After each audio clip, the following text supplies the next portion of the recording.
Hey hello hall இன்னைக்கு yummy and டேஸ்டியான sweet potato cheesy role பார்க்கலாமா?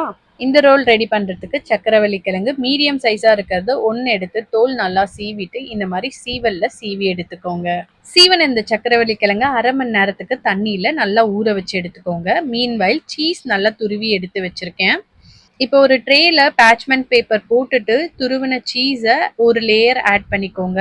நம்ம ஆல்ரெடி சீவி எடுத்து தண்ணியில ஊற வச்சிருக்க ஸ்வீட் பொட்டேட்டோவை கிச்சன் டவல்ல ட்ரெயின் பண்ணிட்டு அதுக்கப்புறமா ஒரு லேயர் சீஸ்க்கு மேல பிளேஸ் பண்ணிக்கோங்க. அகெயின் ஸ்வீட் பொட்டேட்டோக்கு மேல சீஸ் ஒரு லேயர் நல்லா ஸ்ப்ரெட் பண்ணி விட்டுருங்க. இதுக்குள்ள ஸ்டஃபிங்ஸ்க்கு பொடியா கட் பண்ணின வெங்காயம், பொடியா கட் பண்ணின தக்காளி. இந்த ஃபிளேவரை என்ஹான்ஸ் பண்றதுக்கு பன்னீர் நல்லா துருவி எடுத்துக்கிட்டேன். ஆல்ரெடி ரெடி பண்ணி வச்சிருக்க ட்ரேவை ஓடிஜில பிளேஸ் பண்ணி 10 மினிட்ஸ்க்கு 180 டிகிரி செல்சியஸ்ல ப்ரீ ஹீட் பண்ண அவன்ல பேக் பண்ணி எடுத்துக்கலாம். இந்த பக்கம் ஸ்டஃபிங்ஸ்க்கு வெங்காயம் தக்காளியை நல்லா வதக்கிட்டு கரம் மசாலா, மிளகாய் தூள், உப்பு, இஞ்சி பூண்டு பேஸ்ட் வேணும்னா அதையுமே சேர்த்து நல்லா கலந்து விட்டுட்டு பன்னீர் ஆட் பண்ணி கலந்து விட்டு ஆஃப் பண்ணிடுங்க ஸ்டவ்வை.